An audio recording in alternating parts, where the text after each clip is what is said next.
kasih semua yang udah join pada hari ini Masterclass Mo Engage. Sebelum itu mungkin aku perkenalkan diri sendiri. Jadi nama saya Divya and aku handle growth untuk Mo Engage di Indonesia. Dan hari ini kami akan discuss tentang gimana caranya kita manfaatkan analytics untuk meningkatkan user engagement pada push notification. Dan untuk discuss hari ini kami ada Frankie Mulia, VP of Group Product di Blibli. And kami juga ada Bu Dani Sabalini, Customer Touchpoint Product Owner dari Axis Excel Axiata. Hai Divya. Hai. Oke, mungkin sebelum aku mulai dari audiensnya kalau misalnya ada yang mau tanyakan ataupun any pertanyaan or any questions, mungkin just feel free to just tulis di chatnya aja. Nanti kita satu-satu coba jawabin ya. Oke, mungkin untuk mulai dulu aku mau bertanyakan beberapa questions ya. Jadi mungkin kita open discussion dan setelah itu kita ada segmen yang kedua which is di demo. So I think with that kita mulai aja. So Frankie and Dani, kira-kira kalau di Blibli sendiri dan di Axis kan dua-duanya beda banget ya untuk industrinya ya. One is telco and one we're talking about ya sebenarnya e-commerce kan. So kalian berdua di in your own industry, cara apa saja yang Anda gunakan untuk memanfaatkan push notifikasi sebagai channel interaksi? Mungkin boleh di-share siapa dulu? Ladies first mungkin, Dani. Ladies first, yes. Okay, thank you. Ya, cara apa aja? Sebenarnya sih balik lagi ke background kita sih, kayak aku kan dalam hal ini kan pegang Axis ya, Axis product, specialize-nya di touchpoint-nya, consumer touchpoint itu di AxisNet aplikasinya. Jadi basically sebenarnya si AxisNet ini official application-nya untuk macam-macam sih kegiatan yang bisa dilakukan activity yang bisa dilakukan di dalam AxisNet ini. Nah, apa aja yang biasa kita lakukan pakai push itu sebenarnya push itu punya peran buat mengenalkan apa aja fitur atau yang bisa didapetin di AxisNet, karena selama ini itu masih banyak dari user kita itu actually pasti usernya Axis ya, karena ketika registrasi mereka harus memasukkan nomor telepon Axis mereka. Nah, banyak dari mereka itu yang masih nyangka kalau di AxisNet itu cuma buat cek pulsa atau cek kuota. Padahal kan sebenarnya lebih dari itu, banyak sekali value yang bisa didapetin di AxisNet lebih dari channel-channel kita yang lain. Misalnya kayak ada paket-paket yang memang kita tawarin khusus di dalam AxisNet. Terus kayak kemudahan fitur-fitur misalnya kayak bisa beli paket nonton bonus kuota atau misalnya bisa bikin paket sendiri sesuai dengan kebutuhannya, dan juga kayak fitur-fitur engagement misalnya transfer kuota, bagi pulsa, dan lain-lain. Nah, itu kadang-kadang tidak disadari oleh si usernya. Mungkin ini cukup umum ya, kalau misalnya kita menggunakan aplikasi aplikasi A, belum tentu kita tahu semua fitur atau value yang ada di dalam aplikasi tersebut. Nah, ini perannya itu untuk ngenalin nih, pertama ngenalin kayak kita punya ini loh, kita punya itu loh, dan ini sangat efektif sih karena push kan dia straightforward, jadi journey user dari mulai mereka menerima informasi sampai akhirnya mereka redirect ke conversion goal itu sangat pendek. Drop off rate-nya itu jauh lebih kecil dibanding kita pakai channel yang lain. That's why kita bagaimana cara kita menggunakan si push itu. Dan di push itu kan juga personalized ya, jadi enak sekali bagi kita nih telco brand yang somehow terlihat sangat general ya, generik banget produknya di mata consumer, untuk kita bisa lebih lebih personal sesuai dengan si customer-nya masing-masing. Jadi kita bisa dibilang lebih ekspresif lah, bisa lebih ekspresif untuk menginformasikan atau mengkomunikasikan sesuatu. Oke, ya, I guess make sense. Bener juga sih kita kalau pikirin telco lebih ke ya udah cuman isi pulsa doang ya, lebih ke atau cek kuota kan. Iya, oke oke ya, make sense make sense. Kalau kalau di Pak Fengki, sorry Fengki, gimana di Blibli? Kalau di Blibli sih kita untuk hampir semua hal itu kita udah rely on push saat ini, terutama contohnya kayak komunikasi mengenai promosi. Kita kan seringkali ada eksklusif launch dengan brand tertentu, beberapa produknya bahkan sudah di woro-woro sama beberapa selebgram sehingga udah highly anticipated by people. Jadi untuk hal-hal yang berhubungan dengan delivery-nya tersebut cepat dan targeted into a certain segment gitu, biasanya kita pakai push notification di Mo Engage, kayak informasi untuk promosi eksklusif launch, lalu konfirmasi mengenai order, apakah sudah sampai di tujuan, which is itu informasi yang penting, terutama untuk orang-orang yang seperti saya gitu loh, tinggalnya misalnya kayak di apartemen, kita kadang nggak tahu gitu loh, kalau paket tersebut tuh udah ada di bawah, di mailbox, atau udah ada di reception, kalau itu nggak ada konfirmasi yang datang ke kita in instant and timely manner gitu loh, bahwa delivery-nya tersebut sudah terjadi dan sudah diterima di sisi penerima.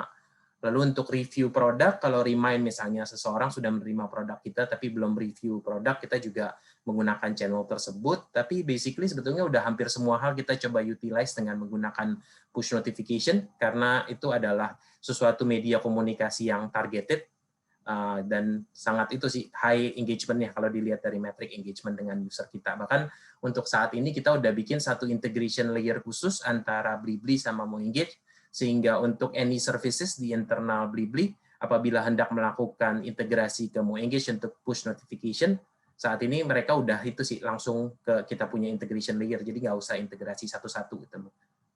Oke, ya benar sih. I mean, make sense. And, karena itu like, I mean, sebenarnya pertanyaan berikutnya juga lebih ke situ sih. Jadi kan channel-channelnya sebenarnya ada banyak ya kalau kita bicarakan channel. Kita ada kayak misalnya email, ada pop-ups. Nah, jadi kenapa bisa fokusnya untuk peningkatkan atau delivery push-nya gitu? Kenapa itu penting bahwa organisasi Anda sih? Dibandingkan channel-channel yang lain, let's say misalnya kayak email ataupun kayak pop-up gitu. Saya dulu atau Dani dulu? Terserah, bebas. Oke, ya udah, karena udah terlanjur nanya duluan. Ya kalau push itu sih kita ngelihatnya lebih kalau untuk sehari-hari, sekarang udah kebutuhan standar sih. Kalau bicara ke masa lalu ya, sorry, saya emang tua. Kalau yang lainnya nggak bisa relate sama ini ya, let me put a background gitu. Kalau zaman dulu itu kan even untuk email itu kita sebetulnya nggak ada yang namanya sarana untuk install application, terus ada push notification bahwa email tersebut ada satu email baru yang masuk. Zaman dulu itu tuh kalau kita ngakses email itu tuh kita login ke web gitu loh, kayak MSN, Yahoo, dan sebagainya. Dan kadang-kadang kita ngakses itu satu hari sekali untuk lihat apakah ada email baru. Sama kayak kita ngecek mailbox, kotak surat di depan rumah gitu lah sistemnya. Lalu itu mulai semuanya itu berevolusi mulai dengan adanya BlackBerry. Itu pertama kali teknologi untuk push email itu dikenalkan tuh untuk BlackBerry. Dan memang kalau kita lihat secara logika, memang kan komunikasi tersebut akan paling efektif kalau dari pemilik update-nya tersebut yang mengirimkan push bahwa ada perubahan status, ada update, ada informasi baru yang dikirimkan ke pihak menerima. Jadi kalau bagi kita, sekarang kita ngelihatnya push itu lebih bukan sebagai any new technology atau something yang diput sebagai fasilitas tambahan sih, tapi lebih ke necessity itu loh. Dan kalau misalnya untuk push notifications-nya tersebut bukan menggunakan email ataupun in-app, lebih ke pertimbangan kalau in-app itu kan saat seseorang nggak buka application-nya tersebut, maka notifikasinya nggak akan muncul di screen mereka. Sementara informasi tersebut mungkin lebih urgent daripada frekuensi yang mereka buka aplikasinya tersebut sesering itu. Sementara kalau email sebetulnya secara visibility dia akan bersaing dengan email-email lain. Kan nowadays kan satu email inbox itu akan digunakan untuk registrasi ke mungkin lebih dari satu platform. Terlalu banyak informasi yang ada di sana, bloated, mungkin bahkan informasi yang penting akan ke-skip. Sementara kalau kita melakukan push notification dengan within internal our own application, itu kan secara dedicated akan punya visibility-nya sendiri gitu loh, sehingga any important information customer bisa langsung lihat di sana loh, instead of harus buka email inbox mereka di mana semua informasi itu berjalan masuk. Okay. Itu sih mungkin. Dan kapan-kapan kita ingat juga kan, misalnya kalau kita lupa, oh kita terima push, jadinya kami jadi masuk deh, jadi belanja gitu. Iya. Ya. Dani gimana? Kenapa push? Jadi sih sama kayak Frankie tadi kan, kayak sekarang itu kayak nerima push notif itu udah kayak sangat reguler dan sangat biasa aja ya, bukan sesuatu yang wow. Jadi kita dalam seminggu tuh bisa nerima lebih dari 50 push ya di seluruh app, dan kita makin kesini makin tidak merasa annoying karena udah biasa gitu, bahkan udah jadi kayak nerima chat aja gitu. Apalagi sekarang kan kita 24 hours bareng sama device kita kan, pegang handphone, dikit-dikit lihat HP, dikit-dikit lihat HP, itu sangat relevan kenapa kita akhirnya pilih push. Dan apalagi semakin ke sini tipikal user, apalagi user akses ya, mereka tuh lebih reseptif. Jadi mereka tidak penolakan untuk push notification atau komunikasi lain itu semakin sedikit gitu. Jadi lebih enak cara kita untuk berkomunikasinya. Terus kenapa push? Selain itu karena push itu paling enak buat mengisi seluruh journey nih, dari journey pertama sampai akhir, dari mulai misalnya mereka install atau mau acquisition, atau misalnya kita melihat dari interest atau historis, sampai akhirnya kita mengarahkan mereka ke goal tertentu. Jadi si journey-nya itu bisa mulai dari yang paling simple sampai yang paling complicated, itu bisa kita lakukan pakai push, lebih enak, dan kita bisa predik nih kayak, oh ya kalau dengan journey ini setelah ini user mau kemana nih, mau lanjut ke step A atau step B atau step C, itu bisa kita antisipasi, kita bisa langsung bikin strateginya di push lebih gampang lah, lebih easy friendly. Benar sih, lebih user friendly dan kayaknya sepertinya gampang juga kan untuk play around with it juga. Oke. Mungkin aku ada yang tanya nih, jadi kita coba ya. Ada yang tanya nih, efektifnya berapa kali push notif dalam sehari? How to engage orang biar push notif kita dibuka? Dari aku ya dulu ya. Jadi kalau itu sih mungkin mereka ada industry benchmark ya, tapi menurut aku itu bisa didapetin jumlahnya itu ya kalau kita ekspor sendiri sih. Jadi kita coba-coba dulu nih, kayak kita coba misalnya sekali sehari, 2 kali sehari, berapa kali sehari, nanti dari situ kita bisa lihat mana nih berapa kali frekuensi yang paling optimal untuk user dari produk kita. Karena misalnya untuk Axis saja, jumlah notifikasi yang pas ideal buat Axis dengan punya kakak kami XL, Maxel belum tentu sama. Karena mereka punya segmentasi yang berbeda, kita punya konten yang berbeda, jadi hasilnya belum tentu akan sama sih. Oke. I think hopefully menjawab, nggak ada namanya sih, anonymous attendee.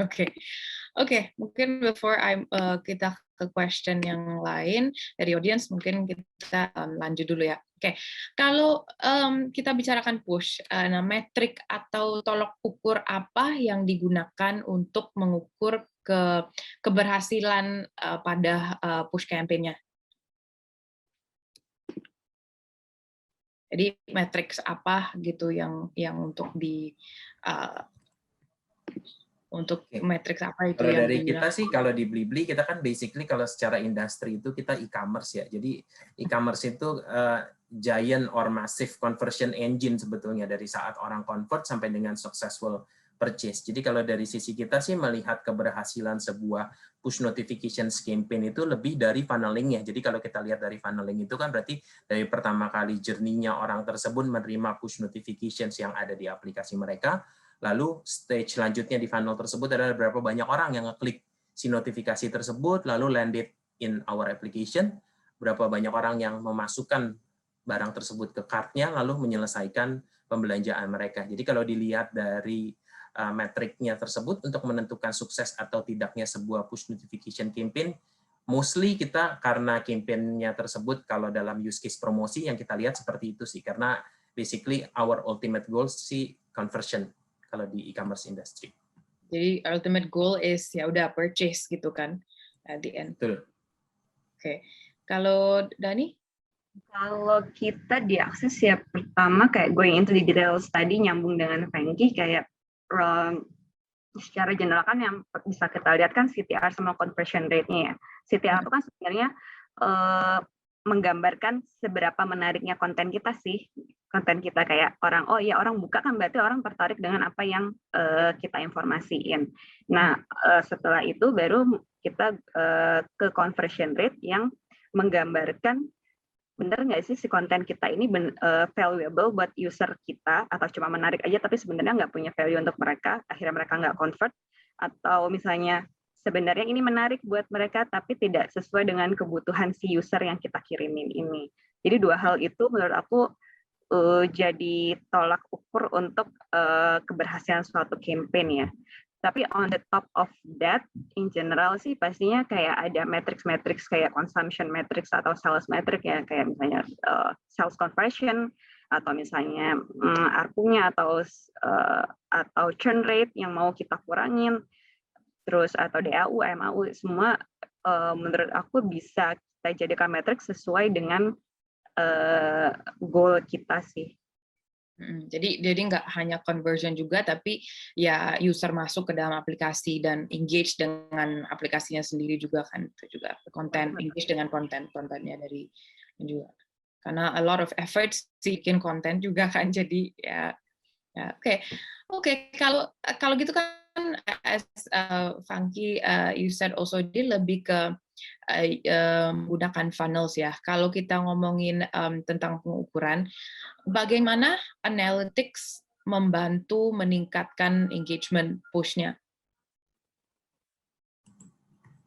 Oke, kalau bicara analytics sih sebetulnya kalau dari sisi kita memandangnya secara prinsip adalah analytics itu harus memberikan kita insight dan learning sih apa yang sudah kita lakukan pada campaign-campaign yang sebelumnya yang sudah berjalan gitu loh. Karena basically di dunia communication with the customer such as CRM seperti ini, sebetulnya learning-nya itu nggak akan pernah selesai gitu loh. Misal kalau campaign-nya itu tuh use case-nya mengenai, kalau nyambungin yang tadi mengenai launching produk yang sedang hype saat ini, misalnya kayak plant-based product gitu.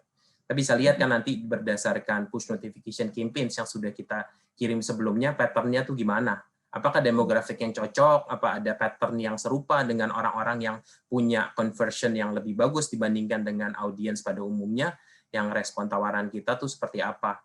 Terus dari hal tersebut kita bisa combine dengan other potential segment di campaign berikutnya yang temanya kurang lebih serupa dengan launching produk yang plant-based product gitu. So at the end of the day sih sebetulnya nggak ada formula pasti untuk menjalankan sebuah campaign gimana caranya untuk bisa sukses, dan setiap cycle kita ngirimin campaign tersebut ya pasti akan ada learning baru, akan ada insight baru, dan fitur analytics ini in a way adalah jembatan atau fasilitas kita untuk ensure bahwa any insight yang dihasilkan oleh campaign yang kita kirimkan saat ini itu akan tergenerate dan bisa digunakan untuk learning dan improve our future campaign sih. Jadi kita gunakan analytics ini tuh untuk improving our communication more and more. Jadi seperti itu kurang lebih kalau pentingnya si analytics ini dalam kita punya day-to-day operational of campaign.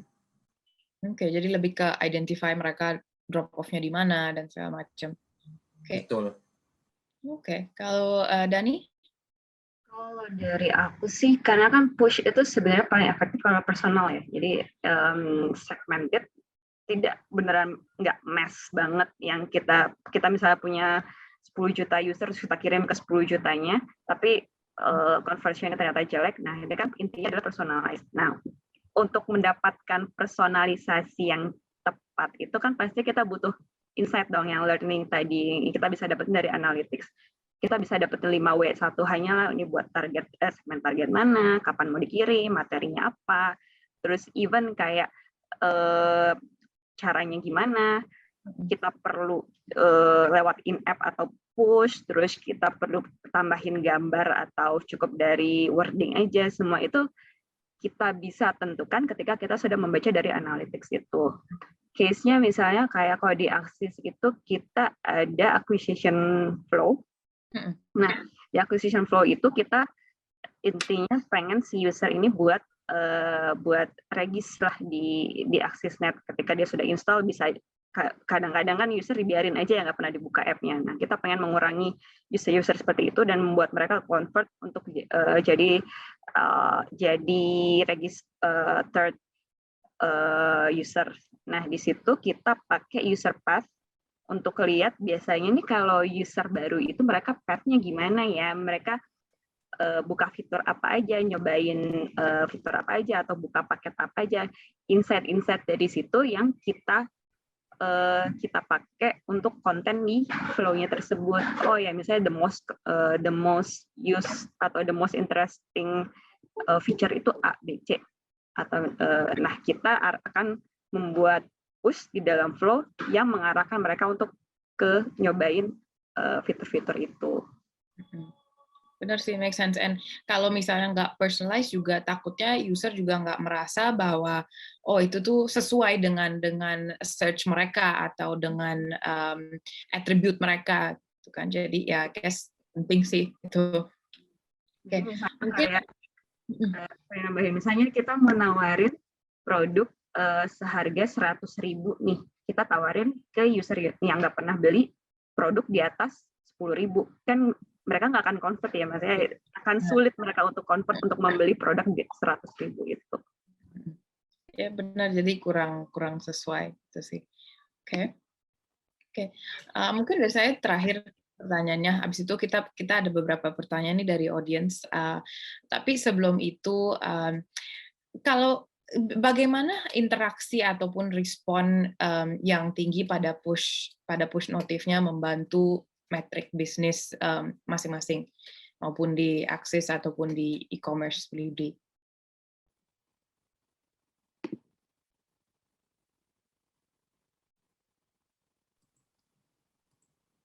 Pada prinsipnya sih kalau di kita dari disiplin ilmu CRM dan loyalty kan sebetulnya cycle utama dari customer itu kan ada 3 ya. Ada acquisition, ada retention, ada engagement. Dan untuk return-nya terhadap bisnis metric itu tuh ada hal yang tangible dan bisa dilihat langsung even dalam jangka pendek, dan ada yang intangible atau nggak bisa dilihat secara langsung. Tapi idealnya kita mau semua customer kita tuh dalam stage yang engage, karena secara studi dan statistik kita percaya bahwa engage customer are going to be more sustainable buat kita gitu loh, untuk mengembangkan bisnis kita ke masa depannya. Ada beberapa kayak fun fact statistik lah, kalau acquiring new customer itu cost-nya 5 kali dibandingin sama retain existing customer. Lalu kalau kita increase customer retention by 5% aja itu bisa naikin profit kita antara 25-95%, atau success rate untuk menjual ke existing customer itu tuh sekitar 60 atau 70%. Sementara kalau new customer itu hanya 5-20%. Jadi kita do see some importance on getting the customer ke stage-nya yang engage tersebut instead of staying on the just acquired gitu loh. So at the end of the day, semakin banyak customer yang ada di state engage tersebut akan berdampak positif ke kita sih, baik langsung ataupun nggak langsung. That's why we want to leverage any communication that we have in order to keep the customer on the engaged state. Ya, I think benar sih. I mean, karena cuman akuisisi aja nggak kurang ya. Maksudnya gimana caranya kita bisa make sure bahwa user ini akan balik terus dan nggak cuman one time shop, right? So to say. Ya. Halo, Dani? Sebenarnya sih sangat membantu sih. Jadi kayak higher engagement itu pasti itu bukan pasti ya, bisa mendorongkan stickiness ya. Jadi stickiness di user, rasa memiliki user di aplikasi itu lebih tinggi. Akhirnya secara ketika ibaratnya nih kalau udah kenal, udah ngobrol enak nih sama orang, kita bisa lebih dekat, terus bisa lebih gampang menyampaikan apa yang kita mau nih. Dan mereka juga akan lebih mudah untuk menuruti yang kita mau. Jadi kayak mereka akan dengan adanya engagement dan stickiness ini akan membantu acquisition, retention, conversion, any goals that we want to achieve. Jalurnya kebuka ya, jadi bisa both ways. Jadi dari kalian juga bisa ngerti user mau apa, dan dari kalian juga bisa tahu oke, sebenarnya yang benar yang untuk dijual ataupun di push ke audience apa aja gitu kan, berdasarkan analytics. Oke, I think dari saya sih, I mean cukup insightful dari audience. Kita ada beberapa pertanyaan nih, mungkin satu-satu aku akan read out. Kalau dari audience yang lain, mungkin kalau ada yang mau ditanya lagi, tolong aja di chat di Q&A-nya. Oke, kita ada pertanyaan nih dari Pak Nur Eka, think Thank you lah gitu. Oke. manakah yang paling kok hilang ya? Oke, ada pertanyaan dari Vicky Maulani. Oke, dan apakah push notif tersebut bisa terbantu dengan engagement dengan komunitas? Jika iya, apa yang sudah dilakukan Excel dan Blibli itu sendiri? Pertanyaan dari Vicky Maulani. Dani, you want to go first?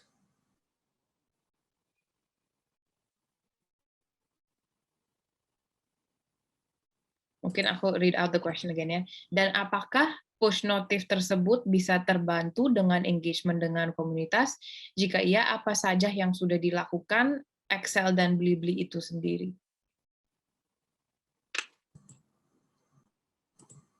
Dani, you're on mute, I think.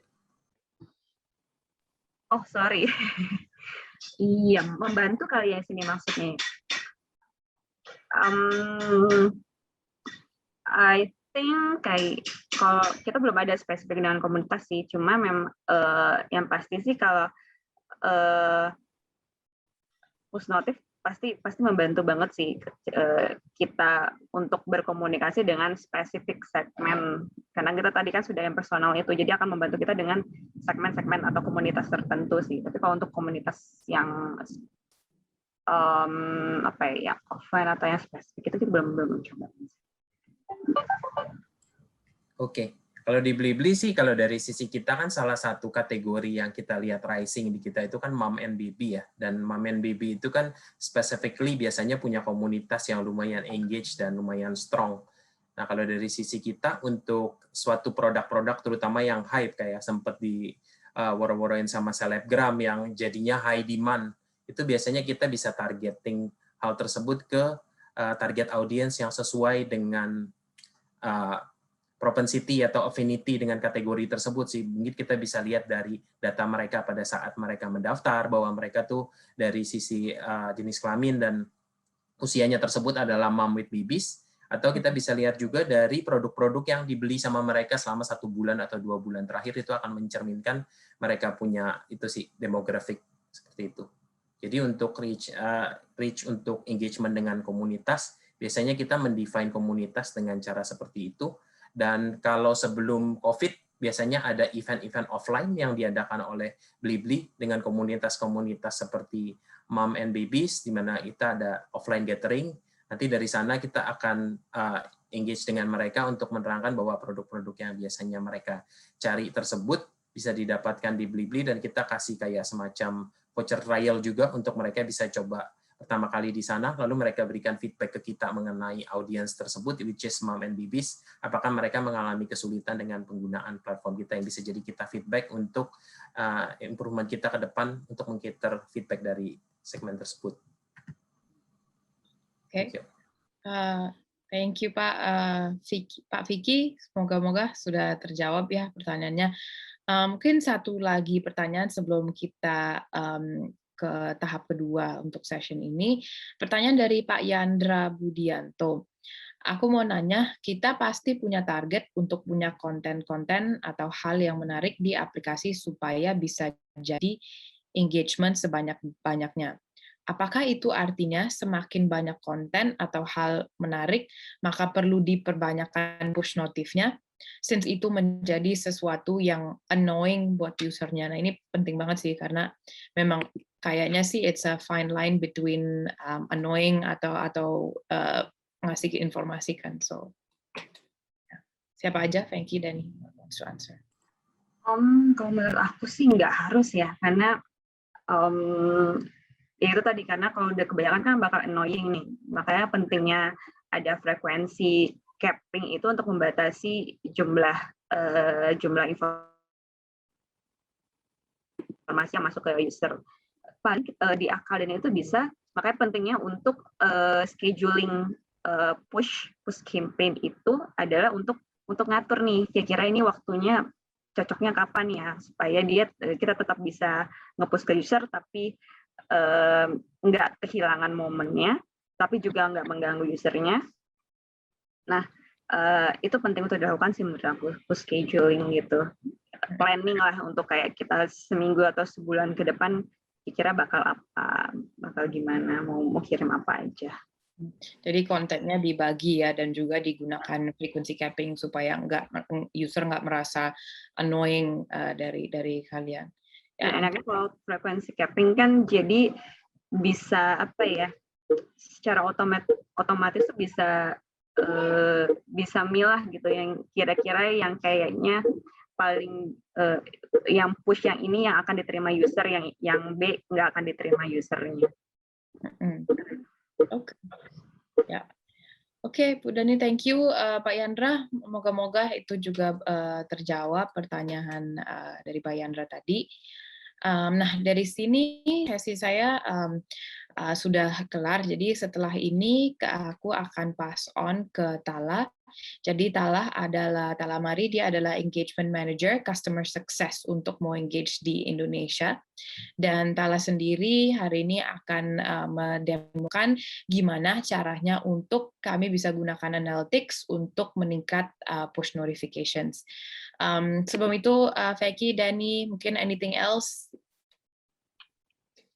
from your side? Numpang iklan sedikit. Jadi di Blibli itu kita lagi ada job opening untuk product managers, 2 untuk level senior dan 3 untuk level mid dan junior. If you are interested, please send your email to vanki.mulia@gdn-commerce.com. Thank you, Divya. Ayo guys, yang cari. Oke. Alright, Tala, mungkin I'll over to you. Thank you, Pak. Thank you, Vanki, Dani. Thank you, Divya. Thank you, Divya. Thank you, Dani. Thank you for all attendees. Ya. Thank you semuanya. Thank you, everyone. See you guys. Oke, jadi kita lanjut untuk sesi keduanya. Tadi kita udah discuss teori-teorinya gimana, mungkin dari expert kita, dari Pak Franky, dari Blibli, dan juga dari Mbak Dani dari XL, itu strateginya gimana gitu kan. At the end of the day, dua-duanya bilang tetap kita mesti go back to analytics gitu, atau kita bisa bilang data driven gitu. Nah, itu caranya gimana di Mo Engage? Oke, di situ saya demokan how to-nya. Saya share screen saya.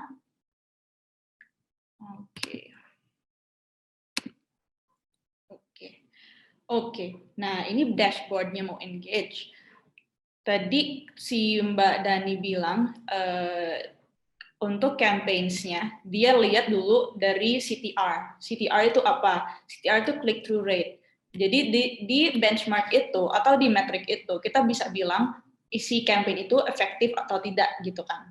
Nah, dengan Mo Engage, kita bisa lihat report itu di sini.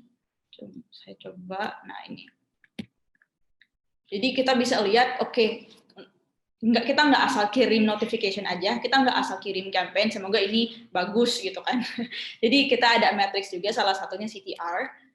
Nah, dan kita bisa lihat di sini, oke, kita misalnya kirim ke berapa user, sekian berapa, misalnya campaign ini 20.000 user yang klik sekian, terus habis itu kita bisa lihat yang convert berapa banyak gitu. Dan dari sini kita bisa lihat, oh oke, ternyata ini banyak nih yang klik, atau mungkin banyak yang convert dari campaign ini setelah terima push notif ini gitu. Nah, dan tadi kan ada pertanyaan juga, push notifnya bagusnya pakai konten apa ya gitu kan, atau pakai wording apa, konten apa kayak gitu. Nah, di sini juga kita nggak perlu, maksudnya nggak perlu doubt lagi atau nggak perlu ragu-ragu lagi, kita bisa cek di analytics-nya yang works tuh mana. Yang pertama, kita bisa bikin beberapa variasi atau namanya A/B testing gitu kan. Jadi ini kejawab misalnya, oke, orangnya maunya pakai image nggak sih? Atau misalnya warna yang paling works itu yang pakai merah, atau yang pakai personalization kah, yang pakai nama atau yang nggak pakai nama gitu. Misalnya ini, nah campaign-nya seperti ini, wording-nya seperti ini, dan gambarnya seperti ini. Ya kan, bisa kita juga ada satu lagi A/B testing. Nah, di sini gambarnya beda lagi pakai merah. Nah, di sini kan dari sisi marketer mau pengen tahu kan misalnya, oke, yang lebih works tuh yang mana yang sebenarnya lebih menarik atau lebih catchy untuk usernya yang mana gitu kan. And then variasi ketiga, jadi bisa tambah sampai 5 variasi nih. Misalnya yang ini nggak ada foto nih. Oke, ini bakal works apa enggak gitu kan. Nah, setelah kita sudah set campaign-campaignnya, wordingnya segala, kita bisa ada dua cara. Kita bisa bagi-bagi, misalnya, oke, di sini 20%, begitu. Jadi kayak kita bagi-bagi secara equal gitu. Atau mau engage juga bagusnya, kita punya namanya Sherpa atau AI tool, di mana dari sisi marketer nggak perlu pusing. Oh, misalnya, mau bagi di sini 20%, di sini 20%, di sini 20%. Nah, itu nggak usah. Biar kita aja, biar AI kita aja atau namanya Sherpa. Jadi si Sherpa itu dia yang bagi-bagi sendiri gitu. Jadi kalau bisa lihat di sini, ini kan enggak rata ya. Misalnya variasi 1 cuma 1%, terus yang variasi 4 60%, variasi 5 36%. Nah, kenapa dia enggak rata? Karena ini kan AI tool kita. Kalau dia misalnya lihat, oh, si variasi ini performance-nya lebih tinggi, ini kan CTR-nya 18%, jadi dia bakal kirim si variasi ini terus, gitu. Jadi kita nggak usah, maksudnya ini secara langsung gitu, real time gitu. Jadi dari sisi marketernya, oh, saya coba dulu nih saya bikin kan, works nggak sih gitu. Kalau udah dapat datanya, oh ternyata variasi ini nih yang bagus nih. Lalu dia bikin lagi nih, oke, saya pakai variasi ini. Nah, jadi itu kita take away that guesswork and take away that manual work gitu. Intinya dengan Sherpa ini dia yang tentuin mana yang performance lebih bagus dan bakal kirim si variasi itu gitu. Jadi kita lihat, oh, oke, ternyata variasi ini dia CTR-nya 18%, yang lain sekitar 10%, 7%. Jadi ini yang bedanya sedikit, dia masih bagi-bagi seperti itu sih, gitu. Jadi kita bisa lihat secara full analytics data kita setiap kali kita kirim push notification campaign. Oke, pertanyaan kedua, kalau kita punya banyak campaign nih, misalnya, saya punya banyak campaign nih, nggak cuma satu, saya nggak bisa dong monitor satu-satu nih, buka satu-satu. Itu nggak ada masalah. Kita punya namanya analytics. Kita start dulu dengan funnels. Oke. Nah, dengan funnels ini, saya bisa measure impact push notif saya. Impact itu apa? Misalnya kalau saya kirim push notif, apakah dia buka aplikasi saya kah? Apakah misalnya kalau itu e-com, dia view produk kah? Atau dia purchase kah? Gitu kan. So, itu pertanyaan-pertanyaan kita sebagai marketer atau sebagai yang punya aplikasi gitu. So, misalnya di sini kita lihat, masukin notification receive Android, ada 2 notification. Mungkin untuk contoh ini kita pakai Android sama iOS dulu, nggak pakai web. Terus misalnya kita lihat setelah user sudah terima notification, berapa banyak sih yang habis itu buka aplikasi. Ketiga, setelah buka aplikasi, dia let's say view product,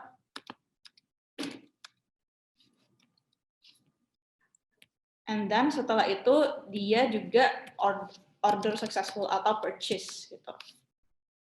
Oke. Nah, di sini kita bisa lihat impact push kita. Coba di sini juga saya coba adjust, let's say untuk 14 hari. Oke, cukup.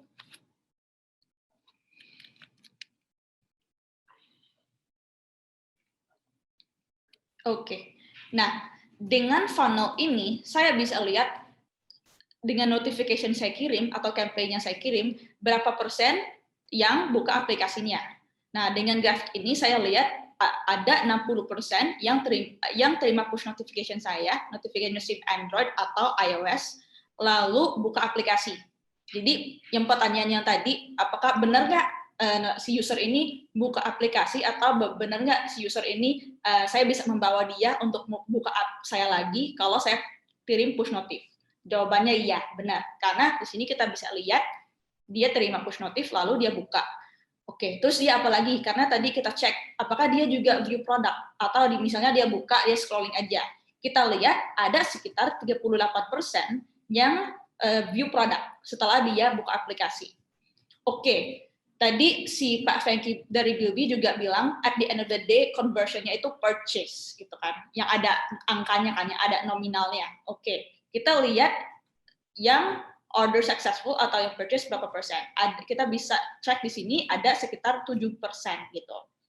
Jadi di situ itu jelas sekali ya, yang terima notification saya, terus yang lalu buka aplikasi atau view product atau order successful itu ada 7%.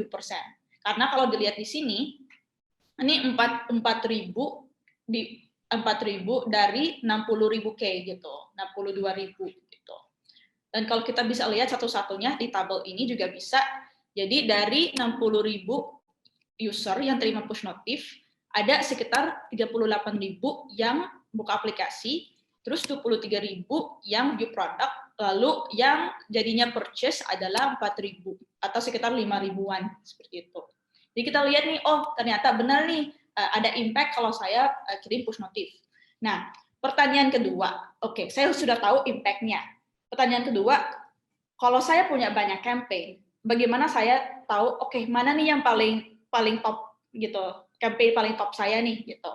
Yang kita bisa cek di sini, biar lebih simple, saya pakai notification receive sama app side open aja, kan. Coba saya close yang ini. Oke, saya adjust settingnya, tinggal saya adjust di sini, step 1, flip, dan di sini pakai campaign name. Oke.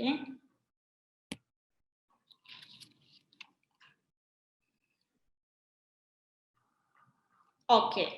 Nah, sekarang kita dapat jawabannya campaign yang mana, lalu yang ada biggest impact untuk user buka aplikasi. Di sini kita bisa lihat di tabelnya, mungkin lebih jelas di tabelnya, sekitar 40%-an user yang terima notification lalu buka aplikasinya di campaign ini. Nah, ini kan bebas, campaign-nya bebas, nanti marketernya mau pakai apa bebas. Terus misalnya, yang efektif lagi pakai ini nih CRM mau engage Q gitu campaign-nya. Terus misalnya ada campaign lagi ini prepaid, terus ada campaign CRM intent based on city. Jadi di sini kita bisa lihat, campaign yang paling top saya atau yang paling bagus saya atau paling impactful saya tuh yang mana gitu. Jadi ini sudah kejawab paling impactful-nya di mana gitu. So far ada pertanyaan kah dari sini? Oke, belum ya. Oke, kita lanjut. Jadi sudah kejawab yang pertanyaan ini. Oke. Pertanyaan ketiga, kalau dia sudah terima push, berapa push sih yang saya harus kirim sampai user itu sampai dia convert atau namanya purchase gitu kan? Nah, tinggal saya ganti yang ini. Misalnya ini saya langsung ke order successful. Oke, order successful. Oke, di sini convert users.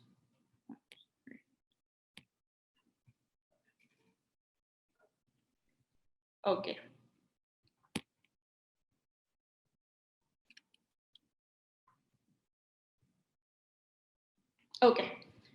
Nah, mungkin untuk first glance grafnya agak itu ya mungkin susah dibaca ya. Tapi sebenarnya gampangnya sih gini.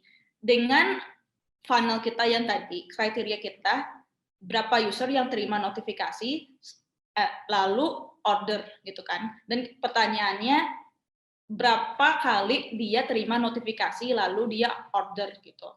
Nah, kita lihat di sini sekitar 90% atau 90% di sini terima notif 8 kali lalu dia convert. Jadi di situ kita dapat jawabannya. Oke, berarti jawabannya 8 kali baru user convert. Itu 90%. Tapi ada juga 50% user saya itu 3 kali. Terus ada yang mungkin ini outlier ya. Ada outlier yang dia terima 1 kali aja, dia langsung convert. Tapi itu cuma 10% yang user saya seperti itu. Gitu. Jadi di sini saya juga kejawab berapa kalinya, gitu kan. Nah, pertanyaan lagi. Oke. Waktunya gimana? Berapa jamnya? Atau misalnya jam berapanya, gitu kan. Nah, di sini kita juga bisa adjust lagi. Tadi kan berapa kalinya, sekarang lebih ke waktu. Kita lihat time to convert. Oke. Jadi, kalau bisa lihat di sini, dari deskripsi settingnya, time to convert. Artinya, time di sini time to convert event time dari step 1 sampai dia perform si step 2. Berapa lama dari step 1 dari dia terima notif sampai dia convert atau sampai dia purchase gitu kan. Oke. Dan kita lihat di sini cara bacanya. Oke, 50% yang terima notification itu dia convert atau purchase dalam 18 menit. Seperti itu. Terus ada juga sekitar 10% atau outliernya yang cepat banget convertnya. Misalnya dalam 2 menit dia langsung convert atau purchase gitu. Terus 90% dia terima notif lalu dia convert. Seperti itu. Jadi di sini kita bisa dapat bayangkan tadi impact-nya berapa persen user terima notif terus convert gitu kan. Itu yang pertama. Kedua, berapa kali user terima notif baru dia convert. Ketiga, berapa lama dari user terima notif lalu dia convert gitu. Jadi kita sudah menjawab 3 pertanyaan itu. Seperti itu. Oke, mungkin waktunya juga sudah selesai. Ada pertanyaan kah dari ini segmen ini?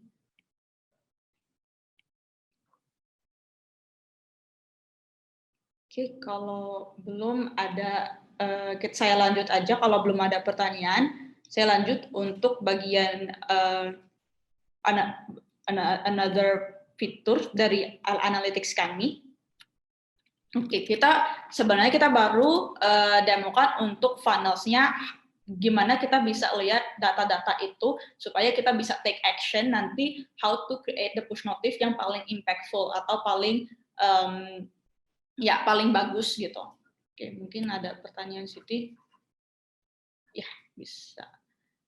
Mungkin untuk rekamnya nanti sama tim marketing, nanti dijawab sama tim marketing kami di background. Oke. Terus sesi ketiga, bagian ketiga, kita juga ada namanya user paths. Oke, kita fokus untuk 2 hal ini aja ya, funnel sama user paths. Nah, di sini juga kita bisa lihat, misalnya, setelah user terima notification, impact-nya itu apa? Maksudnya dia user step 2-nya apa gitu. Misalnya dia sudah terima notif, oke, misalnya untuk contoh ini saya pakai Android aja. Oke, ini sudah mungkin pakai 7 hari. Coba kita lihat last 1 week gitu.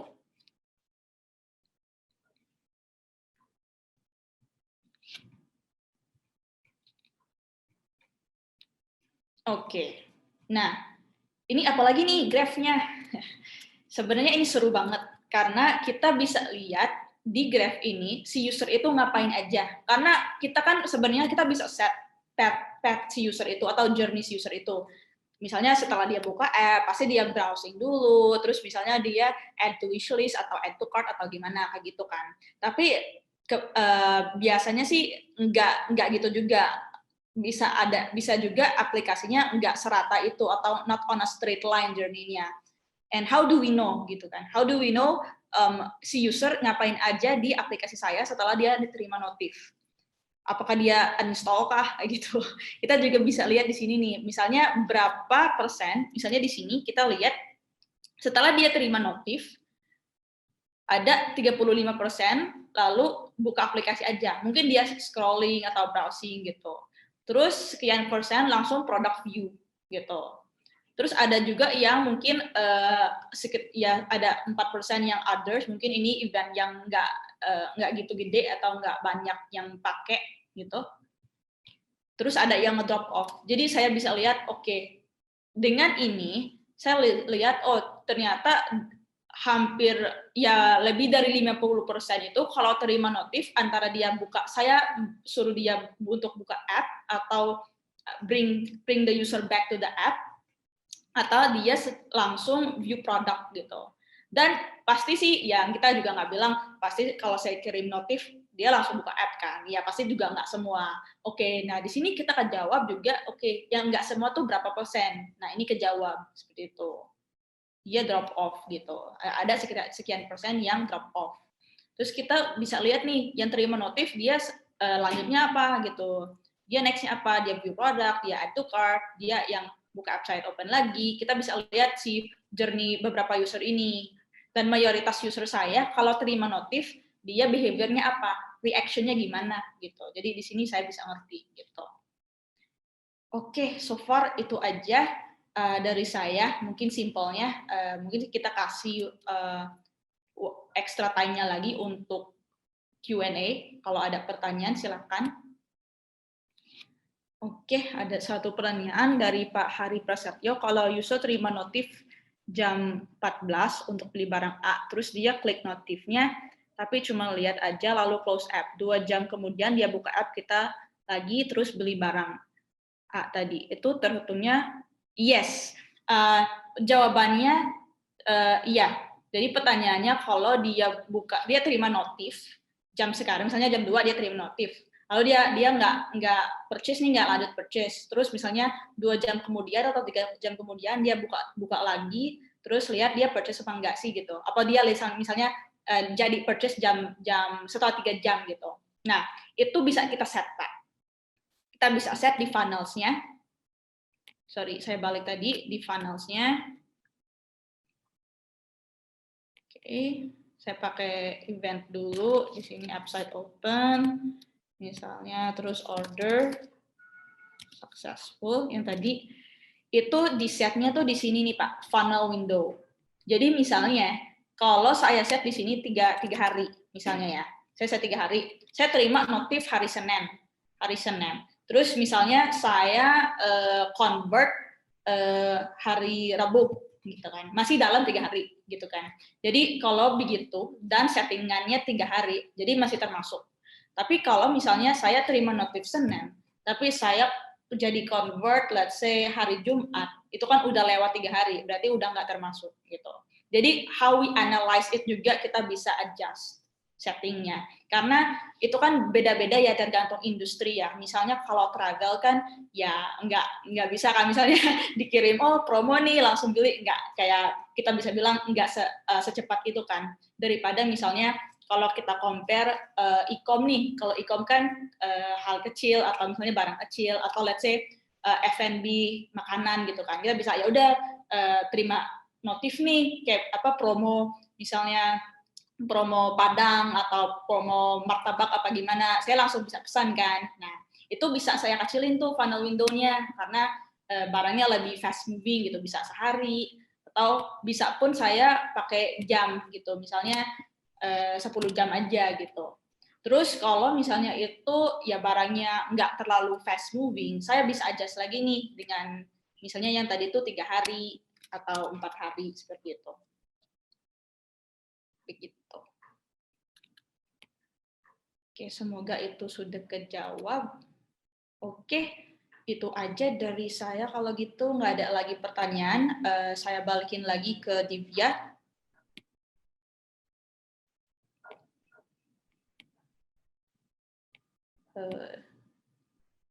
Ya, Div, silakan Div untuk masih ada. Oke, ya masih on mute. Oke, so far itu aja dari kita. Sebelum kita tutup, sekali lagi saya mention kalau misalnya mau pengen belajar lagi, lebih deep lagi, kita juga punya namanya Growth Academy. Sorry, saya share screen lagi. Untuk Growth Academy bisa cek ke mau engage, sorry, Growth Academy. Nah, silakan ke Growth Academy kita. Nanti kalau login, kalau ini kan sudah pakai login ya. Nanti kalau belum punya login, nggak apa-apa, tinggal sign up aja. Nah, dan di situ kebuka aksesnya untuk beberapa course ini gitu. Ada courses juga atau ada sertifikasi. Pokoknya semua materi tentang marketing atau marketing automation bisa dapat dari sini gitu. Ya. Jadi silakan ke academy.moengage.com dan silakan sign up. Bisa dapat sertifikasi juga. Gitu. Ya, ini situ. Oke, sip kalau gitu. Semoga dapat banyak insight-nya hari ini. Ada lagi mungkin? Oke, nggak ada lagi pertanyaannya. Oh, oke. Ada, oke. Dari Pak Poppy. Oh, dari Evermost, oke. Evermost kan klien kita. Nggak apa-apa, mungkin dari Poppy kita one to one aja lebih bagusnya biar kita bisa one to one dan bisa ngerti bener-bener. Iya, kita one to one aja nggak apa-apa, nggak ada masalah. Kita adain spesial khusus. Oke, sip. Kalau gitu, terima kasih semuanya. Terima kasih untuk attendees kita. Terima kasih atas waktunya dan terima kasih juga atas panelis tadi kita.